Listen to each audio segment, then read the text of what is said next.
सरफराज साहब अस्सलाम वालेकुम। वालेकुम अस्सलाम तलत भाई। जी, हमने आपके बयानात सुने, आपने इस जंग के बारे में बड़ी तफसील से बात की। मैं आपसे ये जानना चाहूँगा कि आपको कहाँ पर लगता है कि पाकिस्तानी कौम, जिसके सपूत आज मारे गए, जिसके असासों पर आज हमले हुए, उसकी तरफ से किसी जगह पर आपको सपोर्ट अवेलेबल नहीं है। आपने कन्फ्यूजन का जिक्र किया, आपने दो किस्म के बयानियों का जिक्र किया, तो मैं आपसे जानना चाह रहा हूँ कि कहाँ पर आपको लगता है कि सपोर्ट अवेलेबल नहीं है। तलत भाई, thank you so much for having me. सबसे पहले तो मैं इस बुज़दिलाना वाक़े की शदीद अल्फाज में मज़म्मत करता हूँ, और मैं समझता हूँ कि किसी बलोच ने किसी पंजाबी को नहीं मारा है, बल्कि ये दहशतगर्दों ने मासूम पाकिस्तानी शहीद किए हैं। क्योंकि दहशतगर्द की ना कोई कौम होती है, ना कोई कबीला होता है, ना कोई मसलक होता है, और जो मासूम लोग शहीद होते हैं उनकी पहचान पाकिस्तानी है, उनकी पहचान ना पंजाबी है, ना बलोच है, ना पश्तून है। जहाँ तक आपने बात की जी, देखिए, इस जंग को समझने के लिए जो पिछले कई अरसे से चल रही है, जो सपोर्ट ना मिलने की बात है, मुझे बसा औकात ऐसा महसूस होता था, और हुकूमत में आने के बाद भी ये महसूस होता रहा कि इस जंग को हमने समझा है कि ये सिर्फ फौज की जंग है और दहशतगर्दों की जंग है। किसने समझा? तलत भाई ने, ये किसने समझा? जी तलत, मैं उस पर आ रहा हूँ जी। देखिए, हमारी पार्लियामेंट कंफ्यूज्ड है, हमारा मीडिया जिसने ये इस्तेलाह नाराज बलोच का निकाला है, जबकि बलूचिस्तान असम्बली के जो उस वक्त के स्पीकर थे मीर अब्दुल कद्दूस बिजंजो, वो रूलिंग दे चुके हैं कि ये नाराज बलोच नहीं दहशतगर्द है। मैं उस वक्त कंफ्यूजन का शिकार होता हूँ कि जब ड्यूल माइंडसेट देखता हूँ अपनी कौम का कि मजहब के नाम पर दहशतगर्दी को तो सब टेररिज्म कहते हैं, जबकि इस नाम पे जो दहशतगर्दी है इसको नाराज बलोच की इस्तेलाह दी जाती है, जो कि मैं समझता हूँ कि ड्यूल माइंडसेट है नेशन का, कि टेररिज्म को मुख्तलिफ तरीकों से देख रहे हैं। उसके बाद जहां तक मुझे महसूस होता है इस कंफ्यूजन का शिकार न सिर्फ हमारी पॉलिटिकल पार्टीज है, हमारी मीडिया है, हमारी जुडिशरी, हमारी इंटेलिजेंसिया, हमारा सारा जो सोसाइटी के जितने पिलर्स हैं। मेरी अंडरस्टैंडिंग ये है कि ये कंफ्यूजन आज मौजूद है कि क्योंकि बहुत सारी बात हर जगह पर की जाती है कि जी बलूचिस्तान का मसला सियासी है, डायलॉग किया जाए। तलत भाई, डायलॉग तो बहुत अच्छी चीज है, अगर डायलॉग से कोई, अगर आपके साथ कोई डायलॉग करने को तैयार हो ना, वो आपके साथ डायलॉग करें थ्रू बैरल ऑफ गन। और हम यहाँ पर एक बिल्कुल कंफ्यूज स्टेट में बैठ के, हमने आपके चैनल्स पे, मतलब मीडिया चैनल्स पे, बहुत सारे हमारे पॉलिटिकल लीडरशिप है, उनको भी सुनते सुना है कि बलूचिस्तान के लोग नाराज हैं। ये इस्तेलाह ही गलत है। इस कंफ्यूजन का मैं बार बार जिक्र। अच्छा, ये फरमाइएगा कि ये दोनों चीज़ें जो हैं, ये आपने उसको कन्फ्यूजन का जिक्र किया, लेकिन ये दोनों मुख्तलिफ बास्केट्स में मौजूद हैं। जो बलूचिस्तान की डिप्राइवेशन है, जो वहाँ के लोगों के मसाइल हैं, वो अपनी जगह पर मौजूद हैं, लोग एहतजाज करते हैं, वो अपनी जगह पर मौजूद हैं। ये जो दहशतगर्द हैं, जो लोगों को मारते हैं, पाकिस्तानियों को शहीद करते हैं, जो फसाद फैलाते हैं, ये तो डिक्लेयर्ड कालादम तंजीमें हैं। मैंने तो आज तक कभी किसी को नहीं सुना कि BLA के बारे में वो कहे कि ये नाराज़ बलोच हैं, इनसे आप बात करें। आप ज़रा स्पेसिफिक तरीके से मैं बताइएगा कि कहाँ पर कालादम तंजीमों को कहा जाता है कि ये नाराज़ बलोच हैं। देखिए, मीडिया चैनल्स पे कहा जाता है, पाकिस्तान की पार्लियामेंट में कहा जाता है, पाकिस्तान की इंटेलिजेंसिया में कहा जाता है, पाकिस्तान के अखबारात में कहा जाता है। पाकिस्तान के अब नाम लेना मुनासिब नहीं है, बहुत सारे ऐसे मीडिया एंकर्स हैं। या देखिए, पहले तो ये समझें कि 3 प्रॉन्ग से ये लड़ाई पाकिस्तान के खिलाफ एक इंटेलिजेंस ड्रिवन वॉर है, जो खुदा न खास्ता बलूचिस्तान को तोड़ना चाहते हैं, पाकिस्तान को कमजोर करना चाहते हैं। एक सोशल मीडिया के जरिए है, जो सर्कमस्टांशियल एविडेंसेस और सॉलिड एविडेंसेस मौजूद है, इन तीनों बातों को जो मैं आगे करने जा रहा हूँ, लेकिन फोरम ये नहीं है जिस पर हम इसका जिक्र करें। दूसरा जो है वो सोशल मनूवर है, कि एक सोशल मनूवर के जरिए प्रोपेगेंडा टूल बनाकर सिक्योरिटी फोर्सेस को मिलाइन किया जाता है। जो लोग इंसर्जेंसी को समझते हैं, और आपसे बेहतर कौन समझता है कि ये थ्योरेटिकली अभी प्रूव हो गया है कि जो फोर्स उसको काउंटर कर रही है उसको मिलाइन कर दें, उसके अगेंस्ट इतना प्रोपेगेंडा कर दें कि वो कंफ्यूजन का शिकार हो जाए। अब टूल्स हमने क्या दिए हैं इस इंटेलिजेंस ड्रिवन वॉर को? इंटेलिजेंस को टूल्स क्या दिए हैं हमने?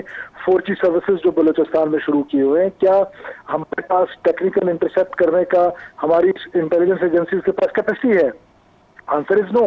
जहां उसका पॉजिटिव इस्तेमाल है वहां उसका नेगेटिव इस्तेमाल ज्यादा हो रहा है, ह्यूमन इंटेलिजेंस नहीं मिल रही। डेटरेंस और नैरेटिव जो है वो बड़ा इंपॉर्टेंट है। तो ये एक बड़ी कॉम्प्लेक्स सी लड़ाई है, उसको उस कॉम्प्लेक्स अंदाज में देखना पड़ेगा। और मैं पूरी पाकिस्तानी कौम को ये कहता हूं कि मुझे अक्सर ये होता है कि नाम लेना मैं बार बार क्यों मुनासिब नहीं, सारा पाकिस्तान कंफ्यूज है कि उस दहशतगर्दी को तो सारे मिलकर दहशतगर्दी कहते हैं। आपकी बात दुरुस्त है कि BLA का नाम नहीं लेते, लेकिन ये जो सोशल मनूवर हो रहा है, ये जो एक सिंपथीज पैदा होती है कि रियासत के खुदा न खास्ता बलूचिस्तान में बहुत बड़ी कोई ज्यादती कर दी है। आप डेप्रीविएशन का जिक्र करें, मैं इसको अनपैरेलल डेवलपमेंट कहता हूं। आज जिस खातून ने खुदकुशी की है, खुदकुश हमला किया है, वो लॉ की ग्रेजुएट है, 7th सेमेस्टर में है, उनके वालिद की सेक्रेटरी है, उनके जो चाचा हैं वो डिस्ट्रिक्ट नाजिम रहे हैं।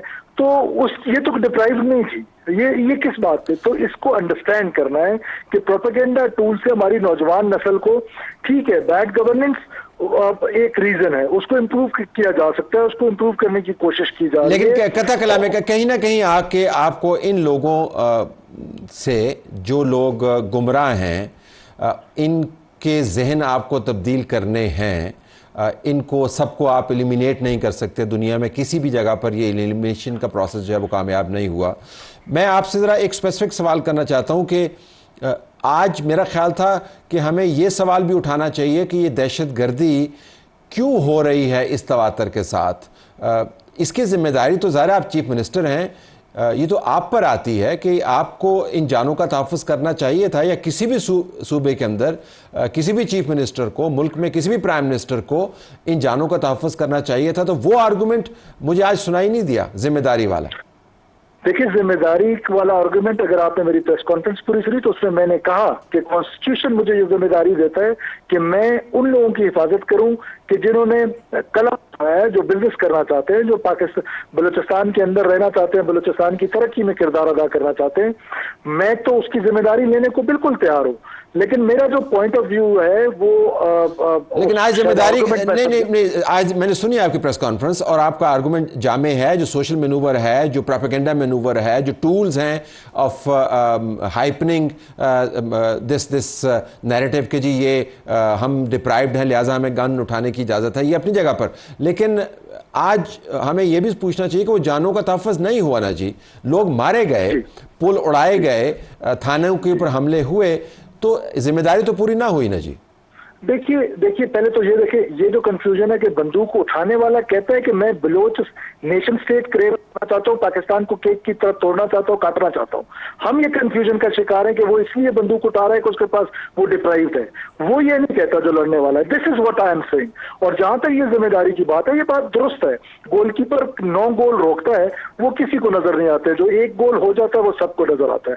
तलब भाई 2000-4000 किलोमीटर की एक हाईवे है, उस हाईवे के एक इंच को प्रोटेक्ट करना ह्यूमनली किस तरह पॉसिबल है? उसका यही है कि आप सोसाइटी को एड करते हैं, सोसाइटी को अपने साथ मिलाते हैं। लेट मी एडमिट दिस कि सोसाइटी का गवर्नेंस की वजह से सिंपैथीज जो है वो उस तरफ ज्यादा हो गई है, तो उसको हम वापस लेकर आ रहे हैं। हम सोसाइटी में एंगेज कर रहे हैं, हम पॉलिटिकल पार्टी से बात कर रहे हैं, यूनिवर्सिटीज के स्टूडेंट से बात कर रहे हैं, और बार बार इसकी एडवोकेसी कर रहे हैं कि वो लोग जो सोशल मनूवर के जरिए BLA की रिक्रूटमेंट कर रहे हैं उनको डिस्करेज करना चाहिए। बैड गवर्नेंस की वजह से अगर कोई नौजवान हमसे स्टूडेंट रहते हुए नाराज है, उसकी नौकरी बिक रही है, अभी नौकरी बिकने से मैंने रोक लिया ना, मैंने स्टैंड ले लिया ना, तो मैं वो इंप्रूव करने की कोशिश कर रहा हूं। हम वो स्ट्रक्चरल रिफॉर्म्स कर रहे हैं जो बलूचिस्तान की तारीख में आज तक नहीं हुए। उनका रिजल्ट आएगा, ये आएगा। लेकिन सिक्योरिटी फोर्सेज अगर रोक लें कि चेक पोस्ट लगाएं, यही पॉलिटिकल पार्टीज, यही सोशल मनूवर वाले लोग आके इल्जाम लगाते हैं कि जी ये चेक पोस्टें खत्म होनी चाहिए। क्या हमारे टीवी चैनल्स पे ये बहस नहीं होती थी? लेकिन क्या उसकी वजह से चेक पोस्टें खत्म हो जाती हैं? नहीं, बट क्या उसकी वजह से चेक पोस्ट लगाऊं, चेक पोस्ट लगाऊं तो एतराज खत्म कर दूं तो लेकिन आपके हाथ रुक जाते हैं एतराज की वजह से? मैं ये जानना चाह रहा हूं, क्या आप वो काम नहीं कर सकते जो आप करना चाहते हैं सिर्फ इस वजह से कि कोई किसी भी वजह से इस मामले को सही तरीके से समझ नहीं पा रहा? Does it interfere with your policy? Not at all, not at all. Issue is कि आपने आप जब ग्रे में ऑपरेट कर रहे हैं, दुश्मन और दोस्त का पता नहीं है, जब सोसाइटी में सिक्योरिटी फोर्सेस ग्रे में ऑपरेट कर रहे हैं, तो उसके लिए कोई स्पेशल मेजर्स चाहिए होते हैं, उसके लिए कोई स्पेशल अब फॉर एग्जांपल मैं तुर्बत की आपको मिसाल देता हूं। आबादी के अंदर से मेरे पास वीडियो है, काश में वो आपको भेज सकता, आज आप शेयर कर सकते हैं चैनल पे, कि एक बंदा आता है, वो रॉकेट लॉन्चर आबादी के अंदर से मारता है। अब वो एफसी को आके लगता है, एफसी क्या करे जवाब में, अगर फायरिंग करे तो कोलैटरल डैमेज होता है। तो सोसाइटी को हमें ये बावर कराना है, बार बार जो मैं केसी कर रहा हूं, वो मुझे ऑपरेशनल उससे कोई नहीं रोक सकता है, वो मेरी जिम्मेदारी है, मैं कर रहा हूं। अभी हमारे डीसी साहब को मारा तो हमने हफ्ते के अंदर अंदर उन लोगों को एलिमिनेट किया, उनमें से 3 मारे, 3 गिरफ्तार किए, तो हमारे पास वो आज भी मौजूद है। सो हम अपना काम कर रहे हैं, सिक्योरिटी फोर्सेज अपना काम कर रही है, इंटेलिजेंस एजेंसीज अपना काम कर रही है। के अंदर है प्रॉब्लम, मीडिया के अंदर है प्रॉब्लम, जो है वो इंटेलिजेंसिया के अंदर है प्रॉब्लम, पॉलिटिकल लीडरशिप के अंदर है कि इस लड़ाई को अंडरस्टैंड उस तरह नहीं किया जा रहा जो प्रोपेगेंडा रियासत के अगेंस्ट होता है। वो लेजिटिमेट वॉइसेस जो बशीर ज़ेब, जो बजीद ब्रिगेड का हेड है, वो खुद नहीं बात कर सकता, उसके लिए उसको लेजिटिमेट वॉइस चाहिए जो बलूचिस्तान की सड़कों पे बात कर सके, इस्लामाबाद की प्रेस क्लब में बात कर सके, उसकी आपको ज्यादा अहमियत दी जा रही है। ये मेरा एक कंसर्न है, उस कंसर्न के लिए मैं एक एडवोकेसी कर रहा हूं कि इस वायलेंस को भी उसी तरह ट्रीट करें जिस तरह बाकी वायलेंसेस को कर रहे हैं। बहुत शुक्रिया मीर सरफराज बुगटी साहब, वज़ीर आला बलूचिस्तान, हमसे बात कर रहे थे। नाज़रीन।